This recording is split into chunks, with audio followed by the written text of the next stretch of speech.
ইরানের রাজধানী তেহরান সহ বিভিন্ন অঞ্চলে দফায় দফায় হামলা চালিয়েছে ইসরায়েল। শুক্রবার ভোররাতে এই হামলা হয়।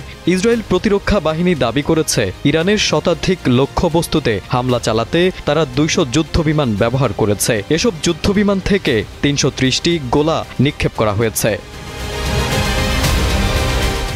ইসরায়েল প্রতিরক্ষা বাহিনীর মুখপাত্র ব্রিগেডিয়ার জেনারেল এফি ডিফ্রিন জানিয়েছেন, ইরান জুড়ে ১০০টিরও বেশি লক্ষ্যবস্তুতে আঘাত করা হয়েছে। ২০০ যুদ্ধবিমান থেকে ৩৩০টিরও বেশি বিভিন্ন ধরনের গোলা নিক্ষেপ করা হয়েছে। সেই সাথে তিনি বলেন, ইসরায়েলের হামলা একটি সুনির্দিষ্ট এবং সমন্বিত অভিযানের অংশ এবং আমাদের পাইলটরা এখনও ইসরায়েলের বিভিন্ন এলাকায় সামরিক এবং পারমাণবিক কর্মসূচির লক্ষ্যবস্তুতে অভিযান চালিয়ে যাচ্ছে।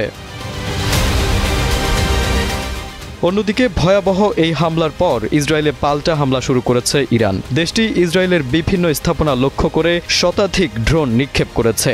ইসরায়েলি সামরিক বাহিনীর বরাত দিয়ে শুক্রবার এই তথ্য জানিয়েছে মার্কিন সংবাদ মাধ্যম CNN।